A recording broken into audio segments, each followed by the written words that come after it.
Pour ce nouveau webinaire qui s'inscrit dans un cycle d'une dizaine de webinaires organisés par le groupe Tijaleo Fabon, plus précisément au niveau du marché des entreprises, avec son partenaire BPI France, que je remercie pour son soutien et la logistique et l'accompagnement dont ils nous font plaisir d'être parmi nous à chaque besoin.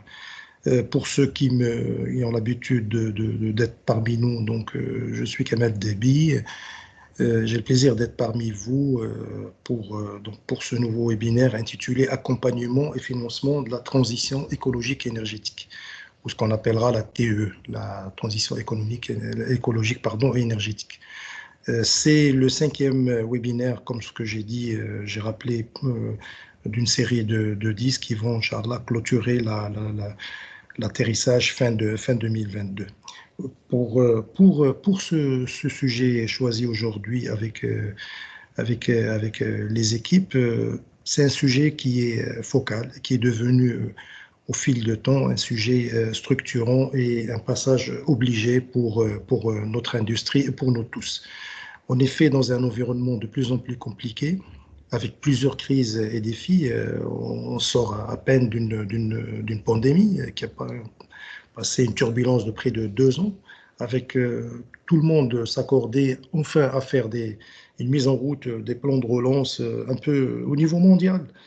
Chez nous, bien sûr, et au niveau mondial, chaque pays quasiment a fait un plan de relance ambitieux, mais on est contrecarré aussi par une crise énergétique que vous connaissez. Inutile de rappeler les sous-bassements, plus doublé à une hausse des prix de matières premières et d'une inflation qui met à rude épreuve tout le monde. Et donc, c'est non sans conséquence sur l'environnement des PME d'une manière générale. Le sujet de la TEE, comme ce que je l'ai dit, est devenu un sujet mondial, puisque malgré les retards pris à tous les niveaux, il faut souligner qu'au niveau des gouvernants, au niveau des États, au niveau des Nations Unies, beaucoup d'actions ont été entreprises, malgré les divergences et tout ça, à travers les COP, on est à la 26, pour vraiment réduire ces impacts sur l'environnement, et avec la montée des énergies renouvelables et surtout la baisse des énergies fossiles. L'autre sujet aujourd'hui qui nous intéresse, nous, c'est au niveau de l'entreprise, et l'entreprise dans tout cela.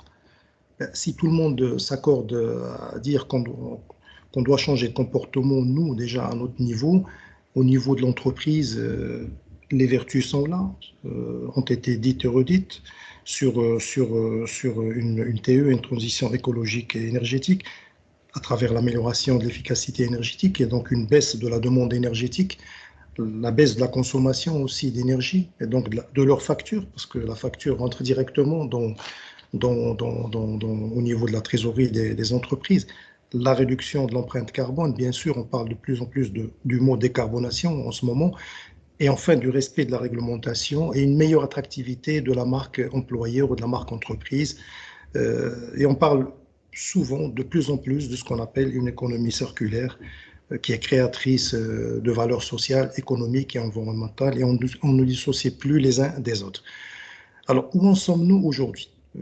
Un peu partout, ces sujets ont été pris en charge à tous les niveaux. Je pense qu'en ce moment, nous sommes quasiment dans la mise en œuvre de la mise en œuvre parce que nous avons passé les réflexions, les hésitations, les cadrages, les diagnostics, les arbitrages, le portage des projets. Aujourd'hui, on en est plus dans la mise en œuvre à travers tous les mécanismes et soutiens. Par exemple, chez nous, c'est un sujet qui est transverse. On va souvent, le ministère, prendre le ministère du Commerce et de l'Industrie prendre le lead. Il y a aussi l'agence marocaine des énergies renouvelables et l'efficacité énergétique. Il y a aussi tout ce qui est le périmètre qui gravite autour de ça, à travers Maroc PME, à travers la CGEM aussi, qui a mis en place toute une cellule de veille donc pour l'accompagnement à travers les filières sectorielles. Donc, justement, on va se poser la question, comment se passe cette transition chez les PME avec l'implication de tous ces acteurs? Quid de l'accompagnement de ces entreprises avec un focus sur le retour d'expérience de deux intervenants de taille qui nous font plaisir d'être parmi nous aujourd'hui, BPI France et Tijeli Ofabank. Quelles sont les prochaines étapes? Qu'est-ce qui nous attend finalement à travers tout ça? Pour en parler, nous avons le plaisir, comme ce que j'ai dit, de compter parmi nous aujourd'hui Christophe Ménigol, responsable de projet développement durable et RSE au niveau de BPI France, et Youssef Boumaïs, qui est Project Finance Manager développement durable. On est donc en plein dedans au niveau de ce sujet. La parole sera donnée à Christophe dans un premier temps pour son intervention, suivra celle de Youssef. On va essayer de tenir à peu près 40 minutes pour les deux pitchs. Pour donner la part belle, ce qui nous intéresse, c'est les interactions avec les entreprises, à peu près 40-45 minutes de questions-réponses et des échanges et sur ce sujet. Donc, n'hésitez surtout pas à partager avec nous au niveau de la chatbox tous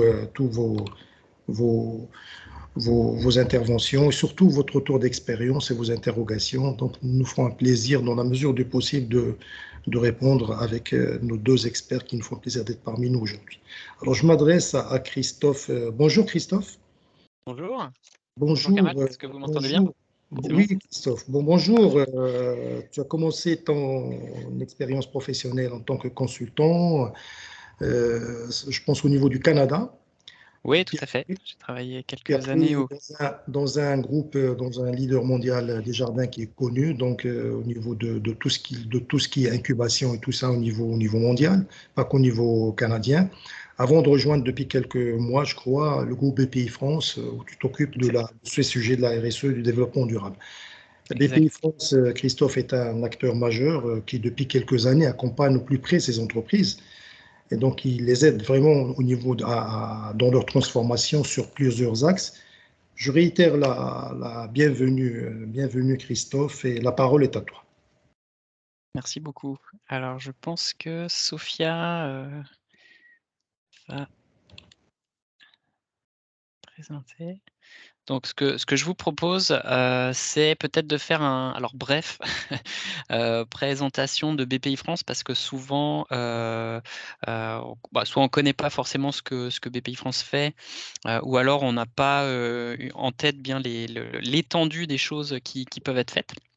Et puis après, assez rapidement, je vous propose de plonger un peu plus dans nous, comment on aborde la question, avec comment on aborde la question de manière générale, et puis après, comment concrètement, hein, on va ouvrir le capot, là, regardez qu'est-ce qu'il y a chez BPI France, comment on s'est mis en place, mis en route là-dessus. Et puis, je terminerai par un cas où, enfin, comment on accompagne concrètement une entreprise aujourd'hui là qui viendrait toquer à la porte sur des questions autour de la TE. Donc Sophia, je ne sais pas si tu peux... Yes, normalement, tu peux partager ton écran, c'est bon. Alors non, moi l'option est toujours bloquée, donc je ne peux pas. Bon, je peux... En attendant, je peux. Bon, de toute façon, ça va bientôt ouvrir, mais en gros, BPI France, c'est plusieurs choses. C'est à la fois un peu le fonds souverain français pour investir. C'est une banque de promotion nationale. C'est une agence d'innovation et c'est aussi une agence de crédit export pour la France. Et BPI France, nous, on est possédé, on est détenu quasiment à 50% par l'État. Et 50% par la Caisse des dépôts et consignations qui est, je pense, qui est assez grosse. J'espère que c'est connu. S'il y a des questions, je pourrais revenir après là-dessus. Donc, c'est deux gros acteurs publics. Néanmoins, nous, on est sous une société privée. Et notre but est vraiment d'accompagner les entrepreneurs autour de leurs grands besoins. Que ce soit en termes de financement. Ah, ça y est, je vois que c'est bon pour moi. Donc, oui, je vais partager mon écran. Tac, alors, vous me dites quand... C'est bon, voilà. Très bien. parfaitement. Donc, pour ceux qui sont plus visuels, voilà, donc nous, BPI France, on aime bien le jaune, alors il y aura beaucoup de jaune dans la présentation. Donc il y a le groupe Caisse des dépôts, l'État français qui est là. Donc voilà, donc on est très service public, et puis c'est d'ailleurs dans notre mission de base, au service de l'intérêt général. Donc les grands métiers qu'on va avoir, parce que là encore ça va découler sur nous, nos modes d'action vis-à-vis de la transition écologique, mais en gros on est une banque des entrepreneurs, hein, on n'est pas une banque de dépôt, on ne peut pas ouvrir un compte personnel là-dessus, c'est vraiment que pour les entreprises. On gère à peu près 20 milliards d'euros de financement chaque année. On a aussi toute une portion d'investissement en capital. Donc chaque année, environ 4 milliards investis dans des entreprises. Je pense que notre portefeuille global, lui, est de l'ordre de 44 milliards d'euros déjà investis. Donc là, on prend vraiment des parts dans les entreprises. Toute une activité aussi, bon, assurance export, mais ça, c'est plus géré en direct par l'État. Et puis deux autres activités, alors non moins importantes, tout ce qu'on a coach pour entrepreneurs, en fait, c'est vraiment tout des métiers d'accompagnement des entreprises. Et puis on fait aussi de la coopération internationale. Alors bon, c'est pas forcément via 50 délégations régionales, mais voilà, auprès dans des pays hors de France pour partager un peu notre expérience sur les vis-à-vis des entrepreneurs auprès d'autres pays qui voudraient justement s'investir là-dedans. Donc voilà, donc je passe relativement rapidement là-dessus, mais s'il y a des questions après, ça sera avec plaisir que j'y répondrai.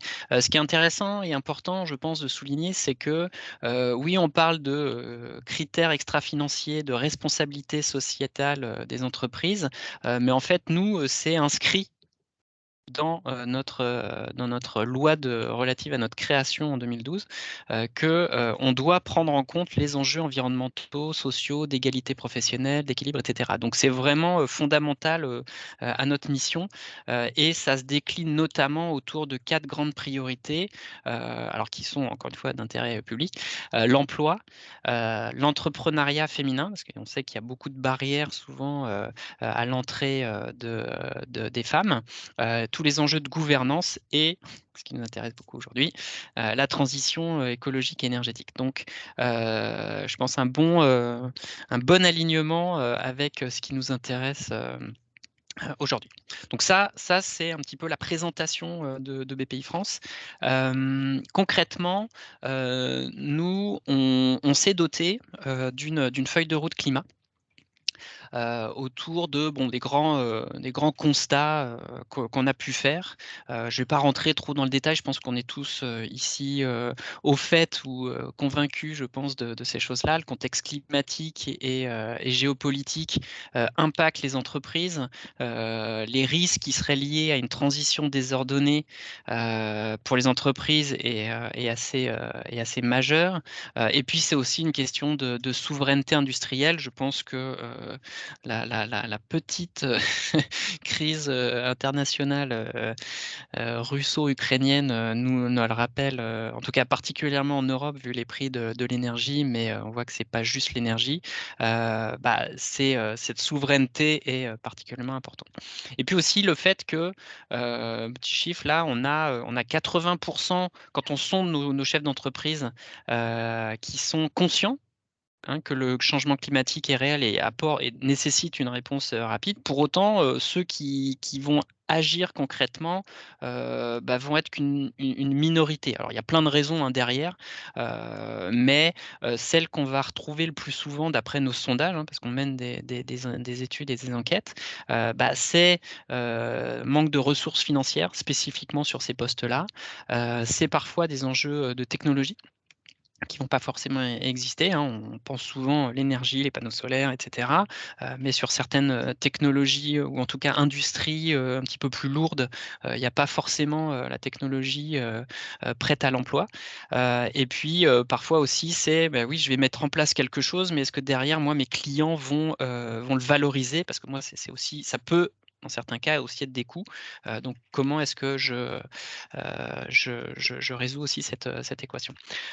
Donc voilà, donc nous, en fait, on a essayé aussi d'utiliser nos grands métiers, nos grandes orientations, et de voir comment on pouvait apporter le soutien à ces entreprises, pour justement lever ces obstacles et permettre la transition. C'est un peu dense, mais je vais essayer de rendre ça plus simple. Donc voilà, donc là, on a une démarche qui est beaucoup plus, disons, mature depuis 2 ans notamment, avec notre feuille de route climat qui s'oriente autour de 2 axes. Bon, on va retrouver bien sûr les objectifs de neutralité carbone, qui sont de toute façon la feuille de route française, sur laquelle on s'aligne bien entendu, liée à l'accord de Paris. Et puis, ça va être voilà, d'investir 35 milliards d'euros d'ici 2025. Voilà, donc une fois qu'on a dit ça, bon, c'est bien, mais comment on fait? Alors on a 3 piliers. 3 piliers pour livrer le tout. Et encore une fois, d'avoir une approche tactique et systémique. La première, c'est bien sûr d'aider les entreprises, donc d'accélérer leur transition énergétique, mais aussi leur transformation, hein. On en parlera peut-être après, mais c'est pas juste, encore une fois, poser des panneaux solaires, mais ça peut aller beaucoup plus loin et ça doit aller même beaucoup plus loin que ça. Donc les aider dans cette transition avec les différents solutions financières et non financières qu'on peut avoir. Ça, c'est les entreprises. Ensuite, c'est augmenter le financement dans les énergies renouvelables. Donc là, c'est vraiment un petit peu les offreurs de solutions vraiment énergie renouvelable, et puis essayer de faire émerger justement des champions nationaux, mais aussi surtout internationaux. Et enfin, 3e pilier, c'est celui-là, on disait, il n'y a pas forcément la technologie qui existe, c'est soutenir l'émergence et la croissance de tout ce qui est green tech. Donc des technologies, alors on va même jusqu'à la deep tech, donc tout ce qui est vraiment technologie de rupture, plus encore plus en amont. Mais c'est avec ces 3 piliers, entreprise, énergie renouvelable et puis des solutions encore plus avancées, qu'on veut, nous, BPI France, agir. Et puis là, à côté, là, vous allez avoir, alors je suis désolé, c'est en anglais, mais une petite idée là des montants qu'on va mettre sur la table, là, sur tout ce qui est vraiment investissement. On parle de 4 milliards d'euros. Sur tout ce qui est énergie renouvelable, on va atteindre pratiquement 10 milliards d'euros, plus presque 5-6 milliards de financement. Bref, une approche vraiment multicanal. Donc ça c'est le plan. Comme je vous dis, hein, j'ouvre le capot là pour vous montrer après comment une banque qui a ce rôle un petit peu systémique approche ça. Donc on a 4 grands projets transversaux. Celui qui va toucher plus les entreprises finalement est le 3. Mais pour être capable de livrer le 3, il faut aussi les autres briques qui sont déjà de nous construire une trajectoire carbone pour justement bien piloter cette décarbonation à la fois de BPI France, mais aussi de nos entreprises. Bon, je rentre pas forcément dans le détail, hein, de ce qu'il y a derrière. Je pense que c'est assez clair. J'espère que tout le monde arrive à lire d'ailleurs. Ensuite, nous, c'est aussi d'évaluer et traiter le risque climatique, puisque il faut le quantifier. Encore une fois, on est dans le financier, donc gestion des risques est particulièrement importante. On est aussi dans un environnement, alors surtout en Europe, pour ceux qui évoluent aussi sur les marchés européens, là, il y a pas mal de contraintes réglementaires. Donc c'est alors contraintes, mais aussi opportunités, hein. C'est quelque chose qui va dans les 2 sens. Ensuite, c'est de jouer notre rôle de catalyseur pour soutenir les clients. Donc pour avoir de l'argent et permettre de le proposer à nos clients, c'est d'obtenir des financements européens. Chose que j'ai pas précisé, en fait, on s'autofinance chez BPI France, hein. Donc on utilise principalement nos fonds propres, hormis certaines subventions qui vont être débloquées par l'État pour qu'on les déploie nous-mêmes, type deep tech, etc. Pour tout ce qui est financement et investissement, on se finance nous-mêmes. Donc quand on n'a pas nos fonds propres, on va les lever sur les marchés via des obligations vertes, par exemple, ou autres, où on va chercher des financements verts, mais on rembourse derrière. Donc, on est vraiment, disons, c'est pas à fond perdu, c'est pas l'État qui abonde en permanence BPI France, c'est vraiment, on est rentable. Et puis donc on cherche aussi la rentabilité derrière. Mais pas forcément avec les mêmes ratios qu'une banque classique. Et puis aussi, chose importante, c'est qu'on ne va jamais seul, que ce soit en financement, en investissement ou autre, on n'est jamais les seuls à la table avec les entrepreneurs. Donc il faut qu'on ait vraiment des catalyseurs pour toute l'économie. Et puis aussi, bien sûr, le pilier 4, même si nous, notre impact va être surtout sur notre capacité à financer les entreprises, à investir, à leur permettre de transitionner. Néanmoins, il faut quand même que nous, nos gens, nos employés soient aussi motivés et impliqués. Donc nos pratiques internes, la formation, etc., c'est particulièrement important et font partie de ces projets en soutien à ces grands piliers. Voilà, je regarde le temps, c'est bon. J'ai 3 diapositives qui suivent, alors qui sont un peu denses. Kamal, j'ai une petite est-ce que les diapositives seront partagées à nos auditeurs à la fin? Alors je t'entends pas, tu es en sourdine, excuse-moi. Pardon, excuse-moi, au niveau du replay, Ou dans le replay. dans D'accord. le replay, par exemple, ils vont le voir. Parfait, très bien. De toute façon, tu vois l'essentiel, je comprends. Oui, c'est ça. C'est pour voilà, donc la boîte à outils, c'est vraiment voilà, quand on parle ensuite, quand on le déploie ensuite dans nos financements, j'en ai parlé un petit peu à haut niveau. Là, on va voir un peu plus la liste, disons un peu plus exhaustive de ce qu'on peut proposer, que ce soit en matière de subvention ou d'appel à proposition. Donc là, on va permettre aux entreprises de présenter des projets novateurs, tout ce qui est phase de faisabilité, etc. Donc là, on va être en soutien. On va ensuite proposer toute une série de produits de dettes vertes. Donc on parle de produits non garantis ou garantis, hein, puisque déjà BPI France est très connu parce qu'on intervient beaucoup en garantie pour les prêts. Donc on enlève du risque pour les autres entreprises, pour les autres banques, ce qui permet aux acteurs de plus facilement se financer sur les marchés et à des taux moins élevés. Voilà, à différents stades aussi de leur maturité. On peut aussi avoir des produits en action, tout ce qui est les startups green tech à fort potentiel. Là, c'est notre fonds deep tech, etc. On peut investir en capital de croissance, hein. On a différents types de fonds. On a beaucoup de fonds en fait. On est sur filière bois, filière investissement responsable, technologie verte, etc. Donc ces différents fonds vont permettre d'être assez tactique sur ces investissements-là. On finance aussi tout ce qui est exportation. Donc, quand une entreprise va avoir des solutions vertes qui pourraient intéresser d'autres marchés, on va lui permettre justement de grandir à l'international. Et puis aussi, ça c'est quelque chose qui a émergé depuis une petite dizaine d'années. Qui est assez nouveau en fait, qui a été assez nouveau quand dans le métier bancaire, puisque généralement les services de conseil, d'accompagnement sont plutôt fournis par d'autres. Mais on a souhaité être en fait un guichet unique pour les entreprises.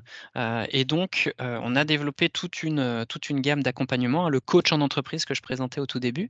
Et donc, ces services de conseil se sont aussi alignés sur ces enjeux de transition énergétique. Et donc, on a toute une gamme de formations. Je pense qu'on a entre les formations en ligne et autres, plus de 400 offres thématiques d'accompagnement. Donc, c'est très large et peut permettre de couvrir un petit peu toutes les choses. Donc voilà un petit peu pour tout notre spectre. Ce que je trouvais intéressant, c'est la diapositive suivante, c'est une des dernières, je vous rassure. Et c'est concrètement une entreprise qui demain vient toquer à la porte de BPI France et qui justement s'interroge sur ces questions ou voilà, comment on l'accompagne et comment on la guide, on la fait gagner en maturité sur ce sujet justement de transition énergétique. Donc là, on l'a en quatre secteurs. On va avoir une première phase un petit peu de découverte. Donc là, ça va être plus pour les entreprises un petit peu moins matures sur le sujet ou les PME qui commencent seulement à s'intéresser à la question. Donc on va avoir des ressources gratuites comme, alors on a appelé ça le climatomètre qui est en train d'être changé en un IMC, donc un indice de maturité climatique et non pas un indice sur votre propension à la gourmandise et qui en fait permet de s'auto-évaluer sur l'environnement et comment vous intégrez ces sujets-là dans votre entreprise. L'IMC va un petit peu plus loin, là on a souhaité lui donner un petit coup de neuf et permet d'être assez tactique sur les choses qui viennent après. Et puis on a tout ce qu'on appelle accompagnement digital learning, donc tout ce qui est formation en ligne. Donc comme je vous disais, là, je pense qu'on a pas loin de 400 formations, dont au moins 300 qui sont sur la thématique de la transition énergétique et écologique. Donc beaucoup de choses, des formations qui sont aussi bien rapides qu'un petit peu plus longues. Donc très bonne entrée en matière. Puis après, une fois qu'on a fait ces premières choses, on peut aller sur des offres qui sont, alors là on a mis les prix, mais qui, pour une entreprise, sont bien inférieures à ce qu'elle pourrait trouver si elle devait le faire elle-même, puisqu'on est allé chercher des diagnostics, les diag, qui sont cofinancés par l'ADEME. Donc l'ADEME, c'est un petit peu le CETIM, je pense, ou l'ANME, pardon, l'ANME en Tunisie, ou Exact. voilà. Exact. Qui viennent abonder un petit peu les choses, ce qui fait qu'au final, pour l'entreprise, elle peut avoir accès à des consultants et puis une analyse assez pointue, long terme, pour un investissement assez faible pour elle. Donc le premier, c'est le diag écoflux, où on va regarder vraiment tout ce qui rentre et tout ce qui sort en matière de flux matière dans l'entreprise. Pour 2 à 3 000 euros, c'est 2 000, c'est pour une PME, 3 000, je crois que c'est pour une ETI. Je sais plus combien on a fait quelque chose comme 500 ou 600. Là, en moyenne, chaque site récupère à peu près 48 000 euros de ROI par rapport à ces 2 000 euros, en regardant vraiment ce qui rentre, ce qu'on peut optimiser, ce qui fait en doublon, ce qu'on peut finalement revendre. On parlait d'économie circulaire, Kamal, au début. Qu'est-ce que je vais gérer moi en flux sortant, qu'est-ce qui pourrait intéresser d'autres entreprises, etc. Donc, une première entrée en matière. Puis dès qu'on parle en général de matière, flux de matière et flux énergétique, souvent il y a des euros ou des dinars qui sont à la fin parce que c'est très rapidement des économies qu'on peut faire. Donc ça, c'est une première manière de se convaincre que ça marche bien. Ensuite, on va avoir d'autres formes de diagnostic. Celui qu'on met pas mal de l'avant maintenant, c'est ce diag Décarbone Action. Donc là, on est vraiment dans une phase de renforcement. Là, on va vraiment beaucoup plus accompagner.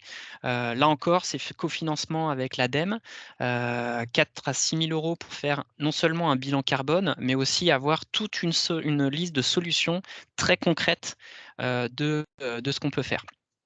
Là aussi, avec généralement je pense pas que ça a été qualifié encore en termes de retour sur investissement, mais c'est assez important.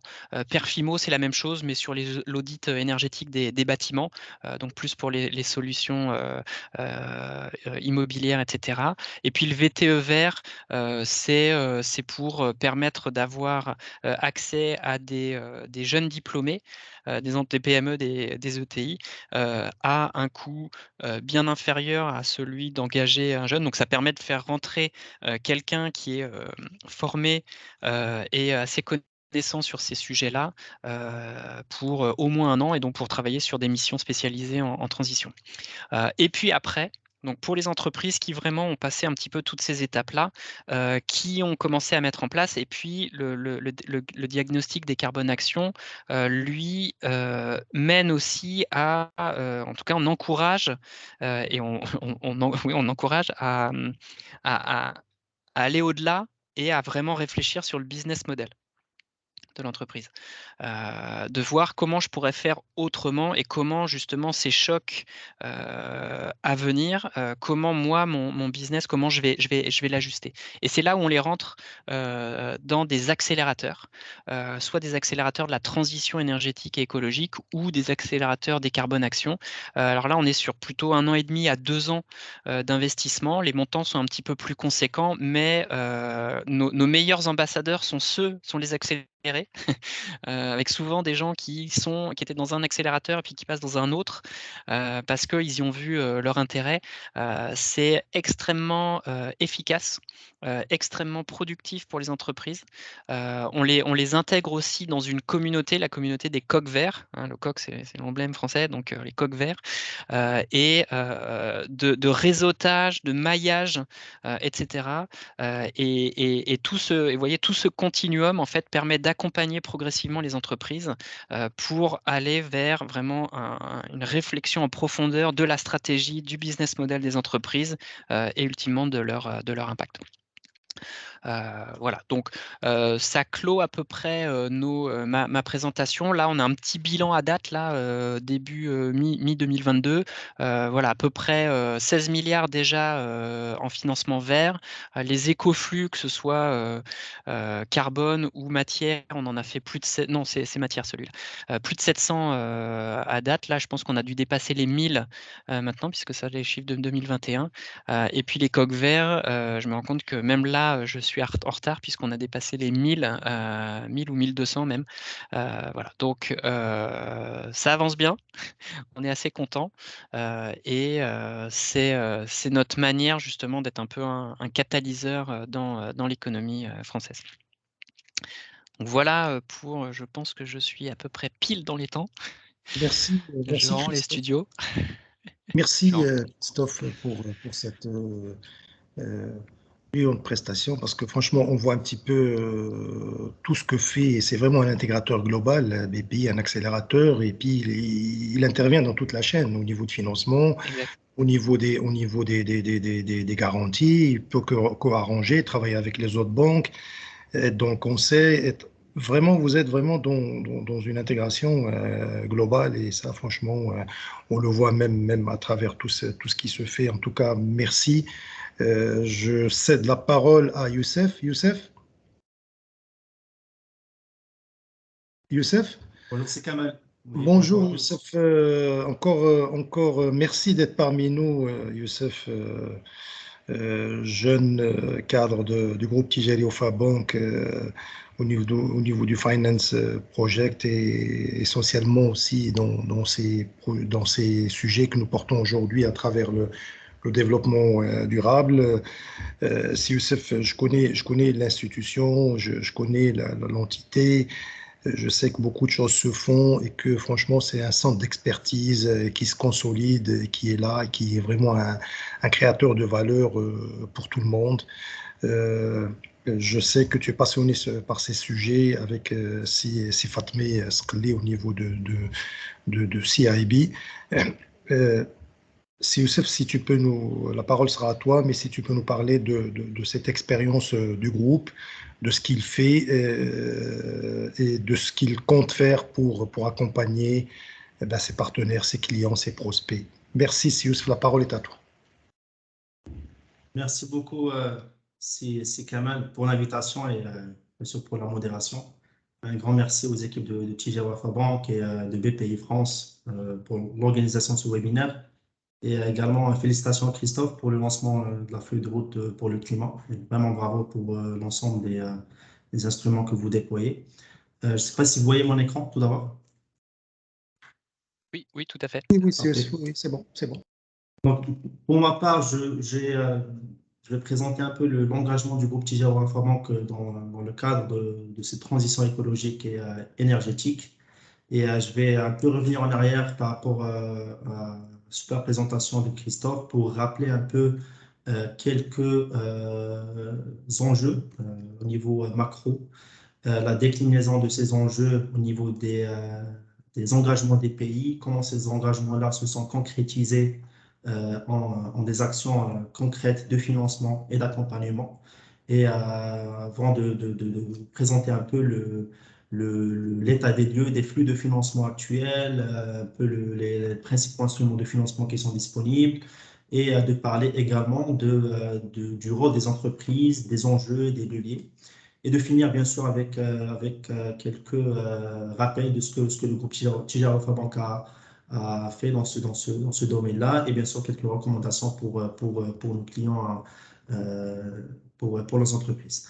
Donc, pour démarrer, je vais revenir un peu en arrière pour rappeler l'urgence climatique globale. Donc, pour ceux qui sont sur Casa, vous avez certainement constaté que cette semaine, enfin, il faisait chaud. Je pense que c'était la première fois, en tout cas pour moi, de voir qu'en début octobre, on est à 30, à 32 degrés, même à 35 degrés dans quelques régions du Maroc.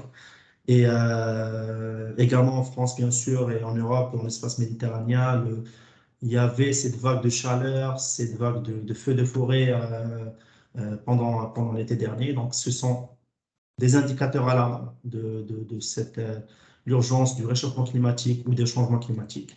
Là, on est en train de parler d'un équilibre climatique perturbé, avec une température, comme vous le constatez dans cette carte, qui a augmenté de plus d'1 degré depuis l'ère pré-industrielle, donc qui est un peu la normale. Vous voyez, presque toute la partie du globe est affectée, notamment notre espace euro-méditerranéen, la partie également africaine et sahélo-saharienne qui connaît une augmentation de plus de 1 degré. Nous avons également constaté que 15 des 16 années les plus chaudes jamais enregistrées de l'histoire ont été enregistrées depuis 2001.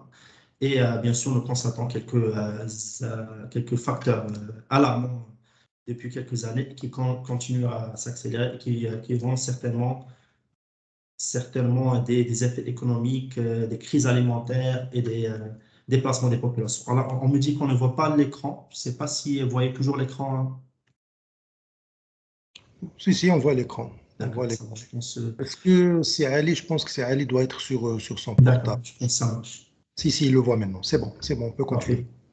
Donc, cette urgence climatique, bien sûr, pour l'Afrique, elle est aussi importante.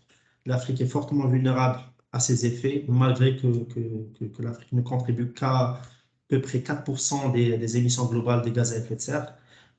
Dans la région où je vis, donc vous voyez qu'on est principalement impacté par des risques de désertification, de pénurie d'eau.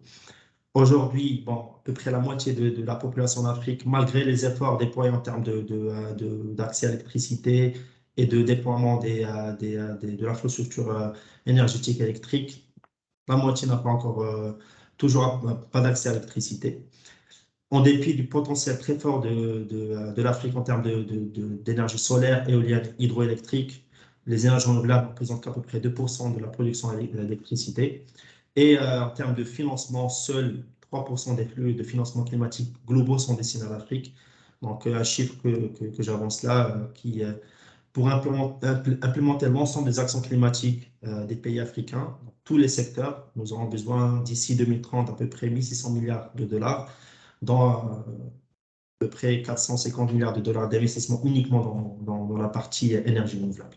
Donc, ce sont des chiffres grands qui nécessitent des efforts, des engagements. Et ces engagements-là, on les a vus à travers l'accord de Paris, qui est un peu l'aboutissement d'un effort très long de négociations climatiques au niveau des COP.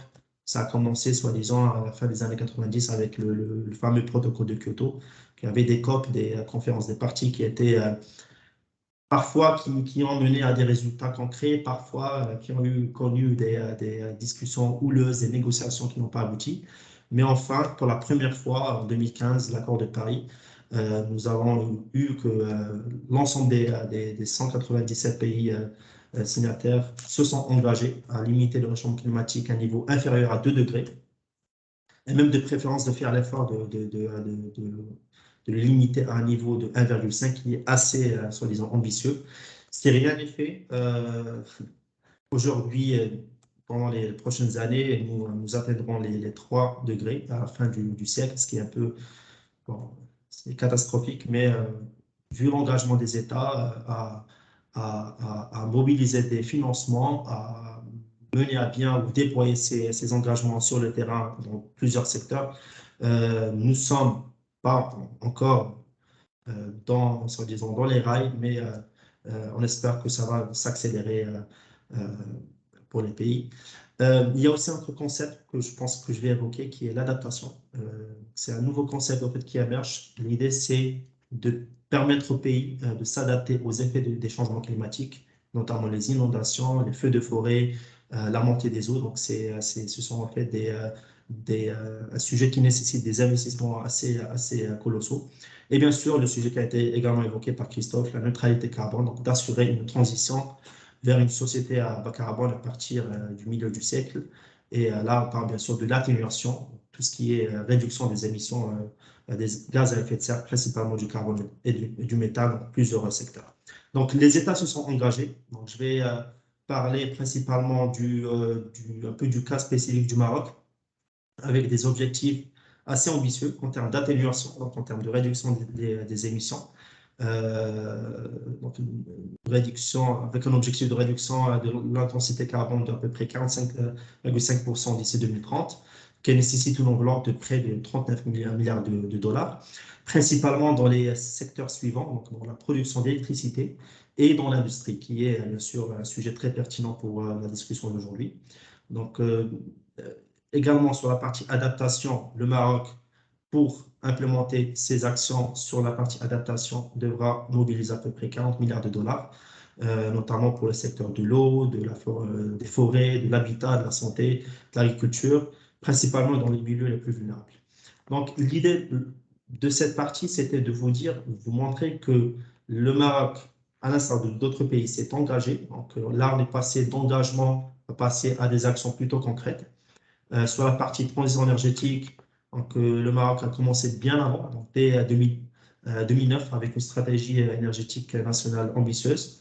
L'objectif aujourd'hui, c'est de porter la part des énergies renouvelables, éolien, solaire, hydroélectrique, à 52% d'ici 2030. Aujourd'hui, nous sommes à peu près à 37% en termes de capacité installée. Et en termes d'efficacité énergétique, un sujet très pertinent pour les entreprises, de réaliser une économie d'énergie de 20% dans plusieurs secteurs, notamment dans l'industrie. Le Maroc a instauré un cadre juridique réglementaire incitatif pour les producteurs d'énergie renouvelable, notamment à travers la loi 1309, qui permet à des développeurs de vendre de l'électricité à des off-takers ou à des industriels, à des entreprises. Et à partir de la COP 22 qui a été organisée à Maroc, à Marrakech, nous avons eu une nouvelle dynamique du secteur financier local à travers d'abord un rôle joué par la Banque centrale marocaine, par Banque al-Maghreb, et ensuite par des actions menées par plusieurs banques, dont bien sûr le groupe Tijel Bank, soi-disant pour accompagner l'agenda de développement durable du Maroc, mais également de nos pays de présence. Donc, on parle de financement pour rentrer plus dans le concret. On parle également de ce concept de la finance climatique, de la finance climat. Pour le résumer en termes simples, l'idée c'est que les pays développés se sont engagés à mobiliser des financements qui seront canalisés vers des projets climatiques au niveau des pays en voie de développement, principalement à travers des instruments ou des fonds internationaux, notamment le Fonds vert pour le climat, Green Climate Fund, le GEF, le Fonds d'adaptation, le Climate Investment Funds. Aujourd'hui, bon, la majorité des financements climatiques ou des flux se sont orientés vers la partie atténuation, principalement vers la partie transport et énergie renouvelable. Et bien sûr, juste une toute petite portion qui a été allouée à la partie adaptation qui est très importante. Et on voit également que bon, la majorité des flux émanent de DFIs qui acheminent des fonds concessionnels de gouvernement et bien sûr avec l'entrée en jeu des acteurs du secteur privé, notamment des banques. Sur les banques, ça c'est un peu sur le plan global, nous sommes un peu soi-disant en arrière par rapport aux DeFi, mais je pense là, ces fonds internationaux, ils commencent un peu à travailler avec les banques locales et internationales commerciales afin de canaliser ces financements concessionnels vers des projets à fort impact climatique et vers des porteurs de projets, notamment les entreprises. Parmi les principaux instruments, donc on parle de dette concessionnelle, on parle bien sûr d'equity et aussi de dons qui émanent principalement de gouvernements. pour répondre à ces défis. Également, un autre sujet, je pense que vous avez vu passer dernièrement, donc on parle aussi également des marchés carbone. En fait, aujourd'hui au Maroc, nous n'avons pas encore un marché carbone soi-disant structuré. Le meilleur, soi-disant, le benchmark le plus connu, c'est celui du marché carbone de l'Union européenne. Mais le Maroc est en train d'implémenter soi-disant, un projet de mise en place d'un marché carbone. L'idée est simple, c'est que ce marché alloue certaines quotas de crédit carbone. Un crédit carbone équivaut à une tonne de carbone. Lorsque, en tant qu'industriel, je dépasse, c'est-à-dire le seuil d'émission qui m'est alloué, j'ai la possibilité d'acheter, c'est-à-dire cet écart d'émissions carbone auprès de d'autres industriels qui ont en fait réalisé des économies en termes d'émissions. Donc, c'est un marché en fait, qui permet à des entreprises d'acquérir une marge supplémentaire et de repousser ces limites-là. Et aujourd'hui, les principales modalités qui existent, il y a bien sûr le marché réglementé. Au Maroc, on ne l'a pas encore, mais ça va venir dans les prochaines années. Il y a également un marché c'est-à-dire volontaire, qui est soi-disant géré par des entreprises spécialisées. Ça commence un peu à émerger au Maroc avec quelques petits projets. Il y a un marché de partage de quotas de crédit carbone entre les pays. Ça, c'est un peu à part. C'est un marché plutôt régulé par le mécanisme des Nations Unies, les MDPs. Donc voilà pour la première partie. Rappel un peu de l'ensemble des flux de financement et un peu de l'urgence pour passer là sur l'impératif de la décarbonation. Donc, on parle beaucoup de ce concept-là qui se définit en termes simples comme étant les mesures qui permettent à une entreprise de réduire son empreinte carbone. Donc, c'est principalement ces émissions de gaz à effet de serre et de limiter l'impact sur le climat. Les principaux trois instruments peut-être pour atteindre la décarbonation. Donc, il y a les procédés d'efficacité énergétique pour réduire, soi-disant, l'intensité ou la consommation d'une entreprise, notamment à travers l'éclairage public, l'utilisation de procédés de technologies d'efficacité énergétique. Nous avons également la mise en place de projets de technologies solaires et éoliennes au sein des entreprises pour, bien sûr, produire une électricité propre et aussi qui pourrait être utilisée en autoconsommation. Et bien sûr, finalement, ce qu'on appelle les puits de carbone ou la séquestration du carbone, c'est d'investir un peu dans des forêts, dans la plantation d'arbres. Je pense que l'exemple le plus pertinent au Maroc, un des exemples les plus pertinents, c'est l'usine de Renault, de Tangemed, qui adopte à la fois de la biomasse qui a accès à de l'électricité produite par des parcs éoliens au nord du Maroc, mais également qui plante beaucoup d'arbres pour aussi limiter son empreinte carbone. L'enjeu, il est là. C'est un sujet, en fait, qui est devenu central pour la communauté internationale, comme on l'a vu dans les discussions de la COP, pour les pouvoirs publics.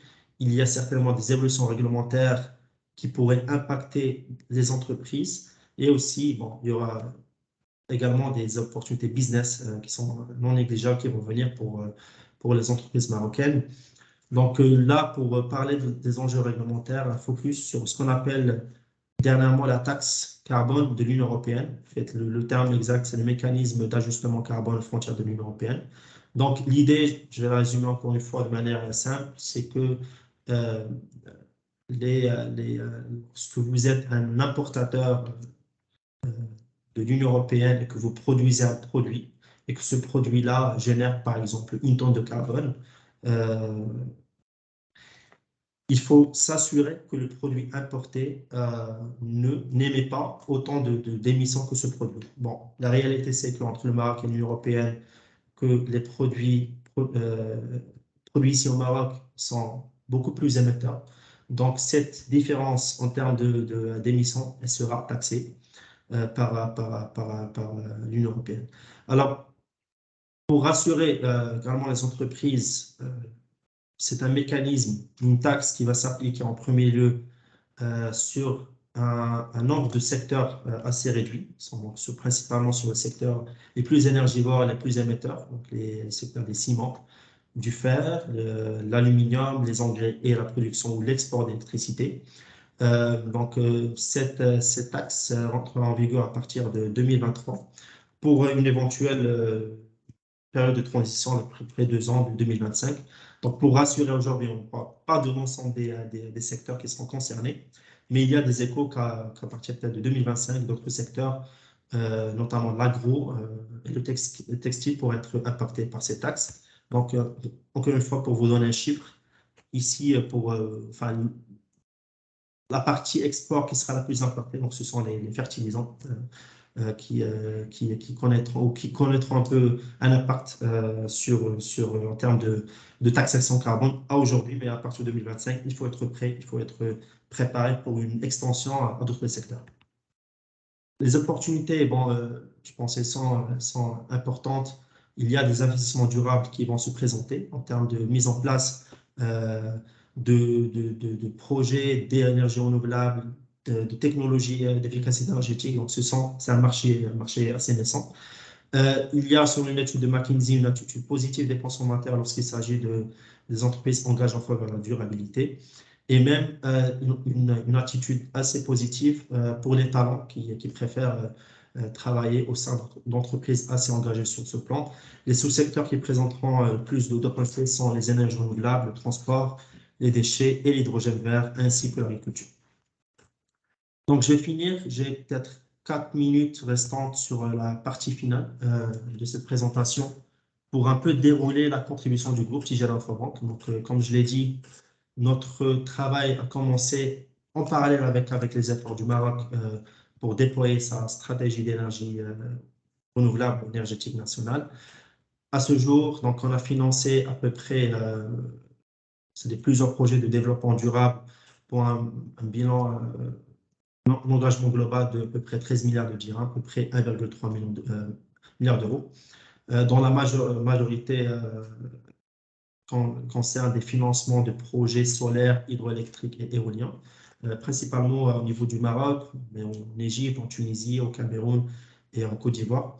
Aujourd'hui, les énergies renouvelables représentent au moins 25% du portefeuille de financement de projets de la banque, et nous avons atteint le chiffre des plus de 2000 MW de capacité financée, donc de capacité d'électricité produite à base ou à partir des énergies renouvelables. Quelques exemples de projets. Donc, on parle par exemple des grands parcs éoliens mis en place par le Maroc, de l'accompagnement de l'émission de la première obligation verte au Maroc, de l'aménagement hydroélectrique de la Chigal, qui est parmi les plus grands projets du pays. Donc, c'est une expérience aujourd'hui que nous, en tant que groupe, on a développé sur la partie, soi-disant, énergie renouvelable et projets structurants, et qu'aujourd'hui, on est en train de réfléchir c'est-à-dire à la canaliser ou la décliner vers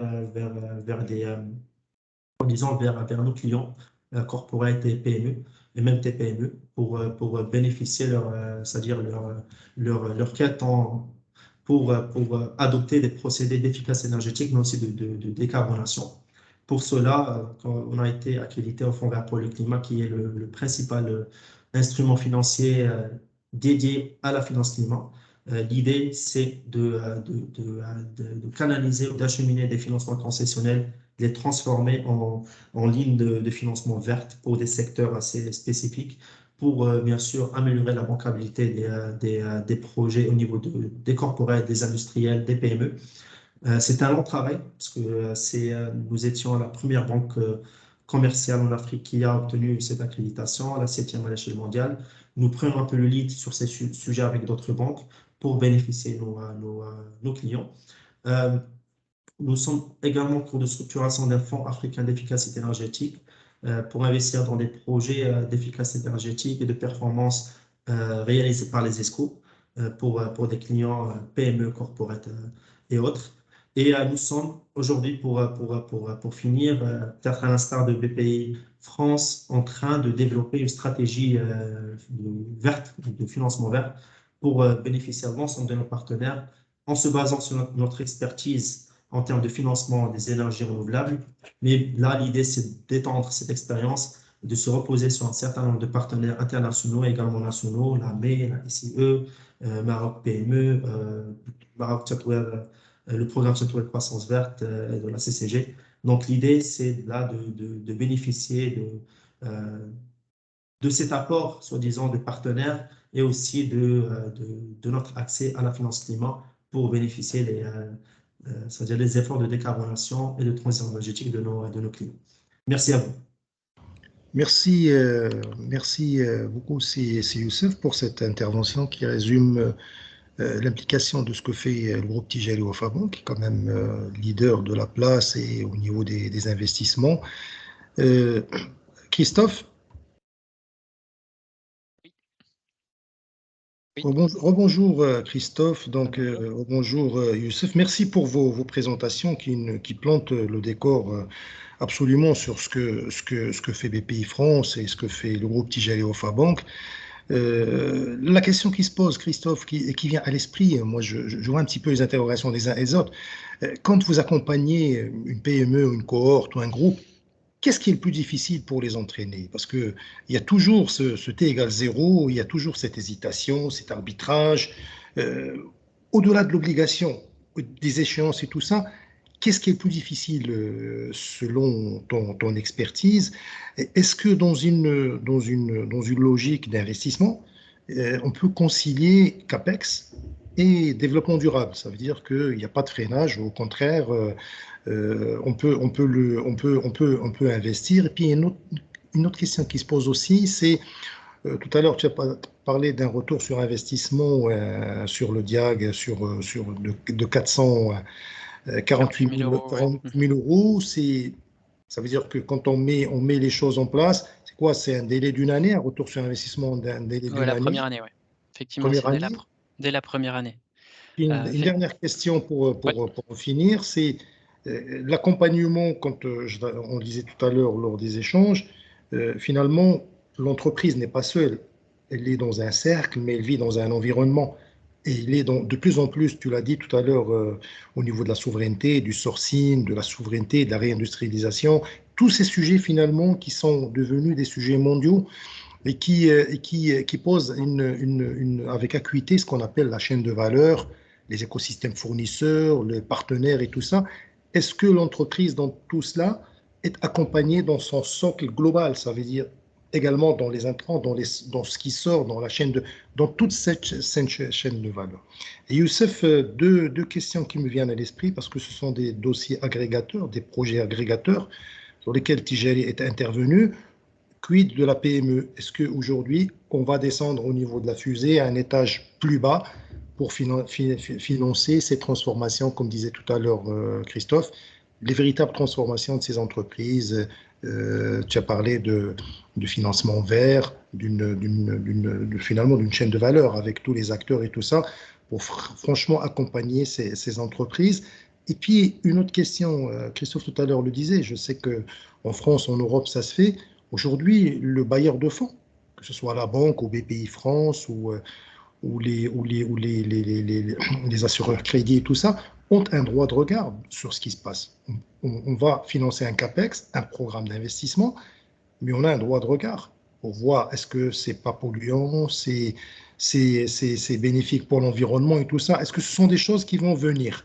Puis j'ai vu une question tout à l'heure, une interrogation de Si Ali Naoui disait tout à l'heure, finalement, quand tu parlais de ce marché carbone qui doit se mettre en place pour une entreprise qui va gagner un peu plus parce qu'elle a fait de la neutralité carbone ou elle a amélioré ses ratios, celle qui va acheter elle va acheter les bons, si tu veux, c'est comme si tu veux, c'est un droit à la pollution. Ça veut dire elle va payer une pénalité. C'est une question qui se pose. La parole est à vous, Christophe, et puis Youssef.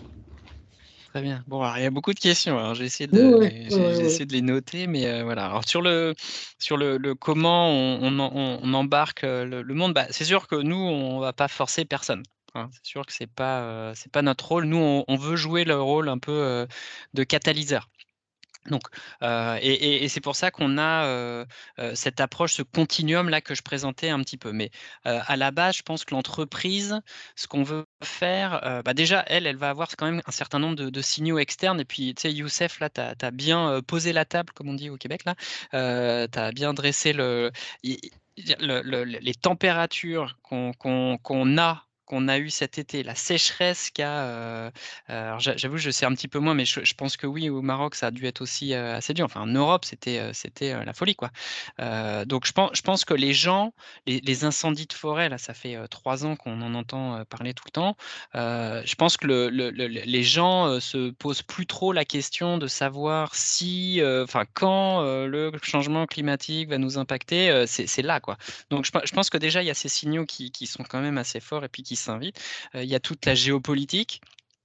Ne serait-ce que d'un pur point de vue, quand bien même on n'y croirait pas, enfin je pense pas à part aux États-Unis, mais et puis un peu au Brésil. Mais je veux dire maintenant là, je pense que c'est à peu près acté, mais d'un point de vue géopolitique, l'indépendance énergétique, si on n'a pas de ressources naturelles fossiles sous les pieds, il faut aller vers. Et puis quand bien même on en a, on sait que la plupart des grands pays, enfin grands pays, pas grands pays, mais des pays les plus développés se sont, et même pas que développés d'ailleurs, se sont dotés d'objectifs de neutralité carbone, que ce soit 2040, 2050, 2060. Donc il y a aussi une date de péremption sur le gaz, sur le charbon, sur le pétrole. Alors, elle peut être plus ou moins loin, et puis on peut être plus ou moins d'accord avec, mais ça va venir. Donc tout le monde a un intérêt de toute manière à transitionner à un moment donné.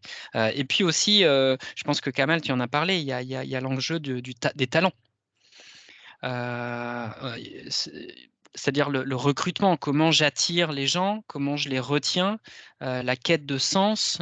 Ça a pas mal fait de bruit depuis quelques mois, en tout cas en France, mais peut-être ailleurs aussi, de grandes écoles là, de promotion qui disent votre diplôme, j'en veux pas si ça veut dire ça, Total et autres grands entreprises perçues comme polluants, ce ne sera pas avec nous, ou des gens qui plaquent tout à 30 ans, 40 ans, 50 ans pour aller ouvrir une ferme en permaculture. Donc il y a cette quête de sens, et surtout en plus avec les nouvelles générations qui n'ont pas peur de changer d'entreprise tous les 2 ans, 3 ans, 4 ans, alors que peut-être génération d'avant, on faisait notre carrière et puis on voulait pas trop.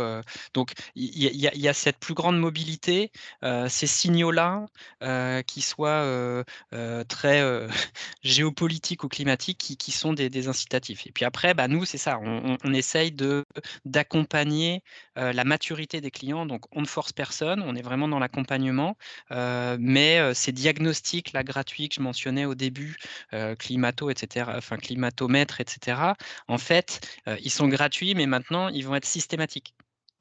D'accord. C'est-à-dire que si vous voulez un financement, un accompagnement, etc. Alors au début, on avait mis des conditions mais en fait maintenant, ce sera tout le monde, 100%. Donc vous aurez de toute manière un bilan carbone. Enfin, pas un bilan carbone, le bilan carbone c'est après, mais vous aurez un indice de maturité climatique, donc la question va arriver. Et puis de toute façon, si nous on la pose pas, c'est tous les crédits agricoles, BPCE, BNP Paribas, Société Générale de France, qui de toute façon vont poser la question, parce que nous-mêmes, on est soumis aux règlements européens, qui soient SFDR, donc les disclosures, la taxonomie, etc. On est obligé maintenant de faire des reportings sur la proportion de ça. Donc de toute façon, à un moment donné, on reçoit la patate chaude, on la rebalance au suivant, hein. C'est un peu ça aussi. Faut être très appeler un chat un chat. Donc on a ça. Et puis après, à la Christophe, question. une question, Oui, bien Christophe, sûr. un crédit, un engagement peut être refusé ou peut-être oui, mais ça veut dire Alors que oui, pas peut encore. Nous, arriver on à n'y est cette pas encore. situation, ça veut dire. Effectivement, nous, on n'y est pas encore. C'est vrai que je sais pas si c'est le grand frère ou la CDC, le groupe Caisse des dépôts est beaucoup plus grand, et eux mettent beaucoup plus essayent de mettre beaucoup plus de contraintes et de commencer à exclure certains secteurs. Nous, on veut vraiment avoir ce rôle de catalyseur. Alors des fois, ça veut dire d'accepter des entreprises peut-être plus polluantes, mais à la condition qu'il y ait quand même ça. Alors au début, pour l'instant, on n'est pas encore à exclure. Par exemple, quand on rentre, on investit en capital développement, etc., dans une entreprise, il peut y avoir, on en a qui sont, alors ils ne sont pas dans le secteur pétrole et gaz, mais éventuellement connexes ou dans le secteur automobile, etc. Oui, on rentre, mais on arrive aussi avec une place au, pardon, au conseil d'administration et on pose ces questions. Pour l'instant, on les pose en mode, enfin, de toute façon, on est dans de l'accompagnement, on n'est pas en coercitif, mais c'est sûr que si demain, après-demain, ces questions ne sont pas adressées par le board, le conseil d'administration et l'équipe dirigeante en place de l'entreprise, il n'y a pas que nous qui poserons la question. Il y aura tous les autres. Puisque voilà, l'actionnariat engagé, les PRI, là, les principes d'investissement responsable, ils ont maintenant, je ne sais plus, on dépasse les 5 ou 6 000 signataires. Donc, c'est des gens qui se sont engagés à poser ces questions-là. Et puis qui voient aussi, parce que tout le monde fait ses trajectoires carbone, parce qu'ils sont soumis derrière, parce qu'ils rendent des comptes aussi. Et donc, derrière, il va falloir à un moment donné livrer. Donc, on commence par ceux qui sont peut-être plus... facile est un grand mot parce qu'il y a rien de facile, mais ceux qui sont peut-être plus rapidement déployables. Mais tôt ou tard, on ira toquer à la porte de tout le monde. Donc c'est un impératif, voilà. C'est très clair. Puis Et puis une peut-être, dernière question, bien c'était sûr, sur les chaînes de valeur. sur les chaînes de valeur, ouais, exactement. Est-ce qu'on peut imaginer une promotion avec une cohorte pour un donneur d'ordre, par exemple, qui peut être une corporate, mais qui a essentiellement des ETI ou des PME et que vous accompagnez, et surtout si elles sont dans des filières qui sont quasiment proches et tout ça? Est-ce que ce sont des choses qui peuvent arriver? Oui, tout à fait. Et puis c'est nous, ce qu'on essaye de faire là, c'était vraiment la dernière case un petit peu là de mon continuum là que je présentais, c'est comment est-ce qu'on est systémique nous? On essaye de le jouer par plusieurs aspects, mais notamment tout ce qui est accélérateur. Les accélérateurs, c'est vraiment de mailler les gens.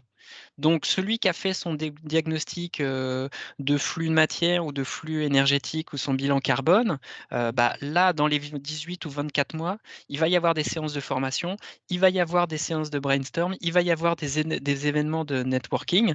Alors généralement, on les fait soit par, c'est par thème, enfin ou par secteur d'activité. Donc il peut y avoir aussi des gens en concurrence, mais l'idée c'est de regarder, OK, comment, puis on anime, hein, donc on évite qu'il y ait soit la foire d'empoigne aussi. Les entreprises collaborent entre elles en Mais général. les entreprises, Il y a elles vont cette méfiance collaborer. parfois. C'est vrai qu'il y a cette méfiance Exactement, qui sont on a eu concurrents, le mais cap. est-ce qu'il y a cette barrière qui s'enlève quand on a envie d'avoir finalement des Exact. objectifs communs? Exact. Et puis l'accélérateur est là pour justement faire réfléchir tout le monde. Alors, on peut après plus ou moins collaborer si on est plus ou moins en concurrence avec une ou deux entreprises, mais c'est des cohortes entre disons 20 et 30 entreprises. Il y en a plusieurs en permanence, c'est par secteur ou par région ou par-ci. Donc on va aller chercher justement cette réflexion et où là, on va être capable de dire ah ben oui, toi, tu as fait comme ça. On peut aussi changer un accélérateur, on peut évoluer. Il y en a qui ont fait ça, par exemple, qui étaient dans la plasturgie, donc ils faisaient des moules pour un certain type d'industrie. Et puis, justement, via un accélérateur, ils se sont dit, voilà, moi, je vais pouvoir réduire l'impact carbone de mes choses, mais en même temps, je pense que c'était dans le secteur auto, ou en tout cas l'équipementier dans ce secteur-là. Mais voilà, on sait que si je fais des réservoirs d'essence, d'ici 15 ans, a priori, je ne vais plus en vendre beaucoup. En tout cas, je vais en vendre moins. Parce que, voilà, en Europe, il n'y a plus de moteur thermique qui peut se vendre à partir de 2035. Donc, voilà. Et il a commencé à se dire, je vais réduire mon empreinte, je vais essayer de chercher peut-être des matériaux biosourcés et puis de regarder ailleurs. Et donc là, ensuite, il est allé dans une filière, tout ce qui est cosmétique. Puisque si je moule du plastique, finalement, je peux le faire pour autre chose. Et puis là, je pourrais peut-être plus valoriser le fait que j'utilise des matériaux biosourcés à partir des plantes, etc. Donc, c'est un petit peu comme ça. Et puis, c'est l'autre chose. Et puis, avec ça, j'arrête de parler parce que je ne pas trop. Mais c'est toute notre approche sur le deep tech. Donc, d'essayer d'accompagner les entreprises et puis aussi de financer les technologies qui, si elles n'existent pas aujourd'hui, puisque si elles existent aujourd'hui, notre maillage normalement, devrait arriver, puis on les accompagne aussi, hein, mais devrait arriver, l'entreprise devrait arriver à trouver un fournisseur ou de se faire réfléchir là-dessus, et nous, on va l'accompagner là-dessus. Si par contre, ça n'existe pas, on peut, via nos fonds Deep Tech, French Fab, etc., il y a plein de termes anglais, on aime bien les mots anglais en France, mais qui vont justement permettre de faire émerger ces technos et peut-être justement verdir la chaîne de valeur pour que ma PME ensuite soit ça. Et puis encore une fois, là encore, le maillage via la communauté des coqs verts va permettre de sortir du seul accélérateur. Là, je parlais que c'était 20-30 personnes, mais notre communauté des coqs verts, c'est à peu près 1 millier d'entreprises. Donc là, c'est là où on va pouvoir mailler plus largement. Et puis c'est là où ma petite PME Deep Tech, ou ma startup Deep Tech qui démarre, va pouvoir rencontrer celui de tel accélérateur qui est à l'autre bout de la France.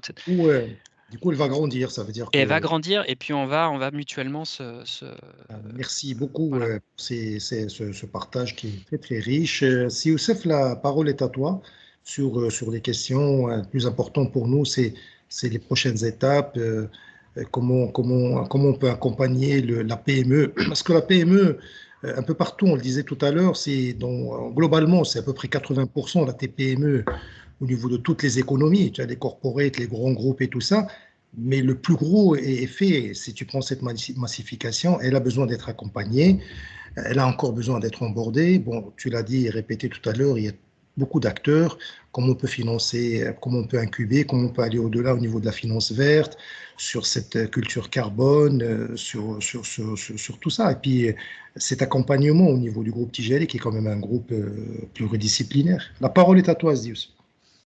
C'est Kamal. Effectivement, vous l'avez très bien cité, vous connaissez très très bien le sujet de CKML, hein. Vous étiez dedans avec les PME, les entreprises, donc vous connaissez très bien les problématiques rencontrées au-delà des financements verts, hein. Et les financements verts, ce sont un exemple un peu des défis, principalement d'accompagnement que les PME, les entreprises rencontrent pour accéder à des financements pérennes, pour engager des investissements dans les projets, que ce soit de mise en place d'énergie renouvelable ou d'efficacité énergétique. Avant de parler des PME, si vous permettez, et en toute modestie, en fait, en humilité, en fait, les banques, que ce soit même les grandes banques marocaines ou africaines, nous avons besoin d'accompagnement. Ce sont en fait des sujets qui sont nouveaux pour les systèmes bancaires nationaux. Les sujets de finances durables, de finances vertes, nécessitent tout d'abord une définition du scope. Est-ce qu'on parle d'une finance verte dédiée uniquement à quelques secteurs?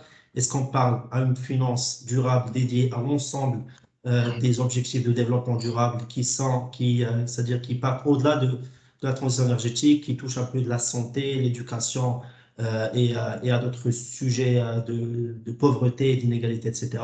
Donc déjà, la définition au niveau des banques doit être bien sûr précisée. Et de là, les banques ont besoin d'accompagnement pour c'est-à-dire incorporer ces sujets au niveau de leur process, au niveau de leur stratégie, au niveau aussi de la gestion des risques financiers liés au changement climatique. Concernant les PME, donc les défis d'accompagnement tout d'abord, pour eux, donc c'est principalement de monter en compétence pour l'assimilation des risques qui sont liés au changement climatique tout d'abord. Je pense qu'il y a 3 principales catégories de risques. D'abord, ce que Christophe a cité en termes de risque de transition. Alors, lorsqu'il s'agit c'est-à-dire de la découverte, de la mise en place d'une nouvelle technologie, donc les moteurs thermiques n'existeront plus en Union européenne, ça, c'est un risque pour une entreprise qui va devoir à un moment changer ses procédés et ainsi engager de nouveaux investissements. On parle également des risques physiques, hein, c'est-à-dire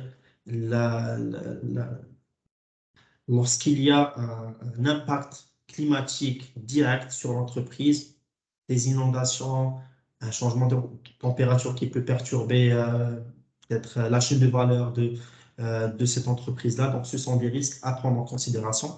Il faut être préparé à les mitiger et à les contrer. Et aussi ce qu'on appelle les risques de responsabilité, donc bien sûr qui peuvent survenir lorsqu'il s'agit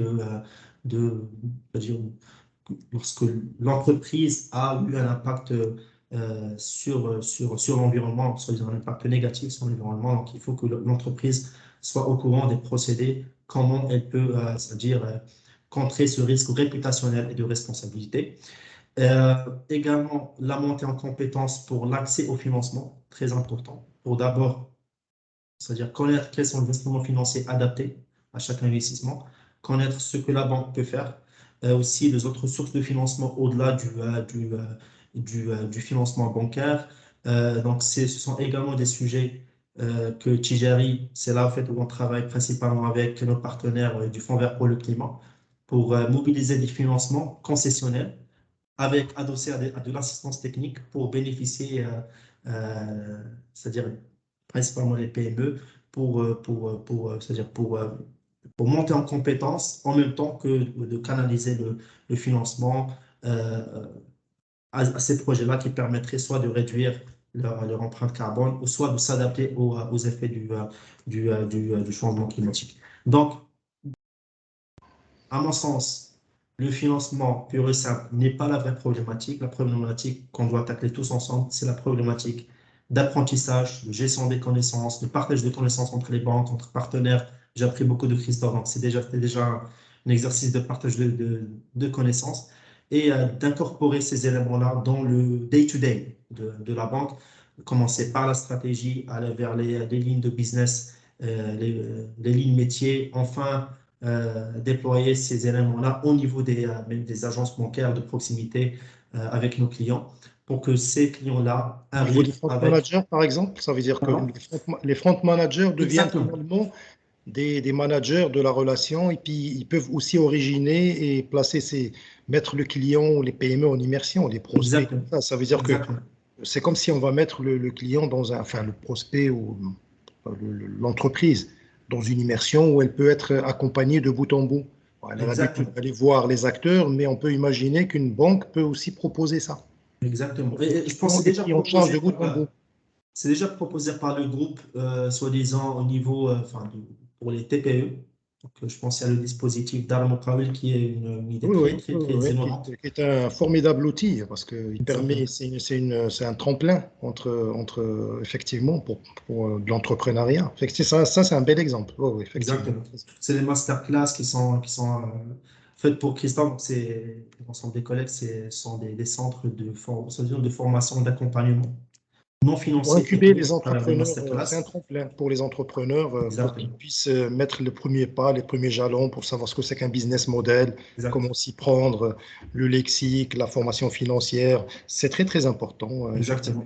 Et arriver à un modèle similaire sur la partie décarbonation et transition énergétique, adaptation, je pense que ça pourrait bien sûr aider Ouais, les ouais, ouais. PME à avoir un accès à l'information directe. Mais bien sûr, un des prérequis, comme je l'ai évoqué, c'est de faire monter en compétence les banques et que les banques, même entre elles, se partagent la connaissance. Aujourd'hui, pour finir, il y a un effort important mené par la Banque centrale marocaine.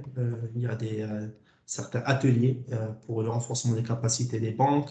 Il y a également une feuille de route pour permettre aux banques de s'aligner sur ces financements du développement durable et également une circulaire qui porte sur l'identification des risques financiers liés au changement climatique pour permettre aux banques de bien gérer ces différents types de risques. Donc, il y a des efforts. Il faut juste, comme vous l'avez dit, c'est quand même les massifier, les canaliser vers les bénéficiaires finaux qui sont bien sûr les TPME. Tout, tout à l'heure, tu parlais d'une puissance additionnelle de 2100 mégas sur l'éolien. C'est quasiment, je l'ai laissé quand j'étais à la LIDEC, lyonnaise des eaux. C'est quasiment la puissance installée de Casa. Imagine pratiquement la puissance installée de tout Casablanca qui est en additionnel. C'est quand même énorme. Pour donner un ordre de grandeur, que les gens voient un petit peu, c'est quand même plus de 4 millions d'habitants où il y a de l'industriel, du grand public, du tertiaire et tout ça, qui sont alimentés par par du GLEC qui vient de Jafr el-Sfar.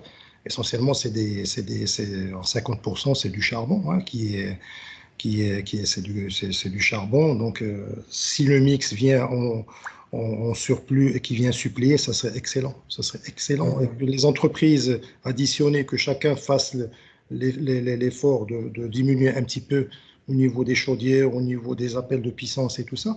C'est déjà des actions. Et puis aussi, tu l'avais dit tout à l'heure, Christophe, le bâtiment, parce que on a tendance à se focaliser souvent sur les chaînes de production, mais le bâtiment est vraiment énergivore, franchement. Et ça, c'est le comportement des uns et des autres. Quand on laisse de l'électricité, même quand on fait, ça c'est aussi au niveau de l'entreprise, je pense que l'humain aussi doit adapter. Souvent, moi je l'ai vécu, les lumières qui restent allumées quand les gens partent des bureaux ou les salles de réunion ou des choses comme ça. Même, je pense au niveau des comportements, il y a des choses à faire et ça, c'est aussi dans ce qu'on est en train de dire, je pense, hein, Christophe. Oui, tout à fait. Tout à fait. Bah, tout ce qui est adaptation, hein, puis Youssef, tu l'as très bien dit au début, là, dans ton graphique, là, de ton Sankey, là, on voyait les flux, l'adaptation est pas encore très développée dans les financements, mais il est clé, effectivement, l'énergie, l'efficacité énergétique, l'isolation, etc. On peut mettre enfin, l'énergie la moins polluante, c'est celle qu'on consomme pas, quoi. Donc, En tout non, cas, c'est merci clé. beaucoup pour vos interventions. Christophe, un mot de conclusion? Alors, oula, le prix de cours. D'accord. Bah, non, écoutez, je suis très content. J'ai beaucoup appris de Youssef et j'avoue que je connaissais pas l'ampleur de l'impact d'Attijari Wafa Bank. J'espère que je prononce pas très bien, mais en tout cas, c'est assez bluffant sur de tout ce qui a été fait. Non, je pense que effectivement, les entreprises ont un énorme rôle à jouer. Donc, faut vraiment avoir ce rôle d'accompagnement, vraiment, et puis il y aura tout type de secteur, de taille, de maturité, des choses. Donc, faut vraiment avoir cette approche multicritères, multicanal. Mais c'est vrai qu'en même temps, on est un peu pressé. On n'a plus 20 ans, 30 ans pour faire ça. Donc, il y a un petit peu cet incitatif, mais faisons-le bien, quoi. Enfin, faisons-le vite, mais faisons-le bien. Et puis, avec l'expérience acquise, que ce soit par BPI, Attijari Wafa ou d'autres acteurs, on a, je pense, les moyens d'être optimiste pour mettre en place des bonnes des solutions efficaces. Merci beaucoup, Sidi Youssef. En tout cas, je pense aujourd'hui l'effort pour combattre le changement climatique est entre les mains des entreprises et des individus. Je pense que les États, bon, ils ont fait leur travail, il y a des engagements, il y a soi-disant des actions prises, mais le vrai concret va venir des entreprises et des individus. Il y a certes beaucoup de challenges, de défis réglementaires qui se présentent naturellement, mais je pense la valeur ajoutée d'institutions comme BPI France ou Tijara Infobank, c'est un peu leur flexibilité, la disponibilité de plusieurs instruments financiers. Et également, bon, il y a la volonté, il y a des stratégies, il y a votre feuille de route climat, il y a aussi notre stratégie finance verte qui est en cours de déploiement, de préparation. Et également l'importance des partenaires, donc pour un peu combler les gaps qui existent. Et nous, en tant que groupe, bien sûr, on a déployé des instruments, mais on ne peut pas répondre à toutes les problématiques. Et c'est de là, en fait, où on peut se reposer sur nos partenaires en termes de gestion de partage de connaissances et de leçons. Je pense qu'avec Christian, on va sûrement avoir des discussions, étant donné que Ah, j'ai beaucoup appris. c'est le but. Ouais, C'est le but. Ben, exactement. Donc, merci beaucoup d'avoir partagé vos expertises, Christophe et Youssef, de BPI France et de Tijari sur ces sujets, qui sont quand même des sujets plus que d'actualité. Merci à toutes les personnes qui nous ont accompagnés à travers ce webinaire. Et merci au groupe Tijari Wafa Bank et à BPI France pour l'organisation et on vous donne rendez-vous, Inch'Allah, pour un nouveau webinaire sur un autre thème. Merci beaucoup, Christophe. Merci Merci à aussi. vous. Bon Merci à courage. tous. merci beaucoup. À bientôt. Au Au revoir. revoir. Au revoir. Merci. Ciao.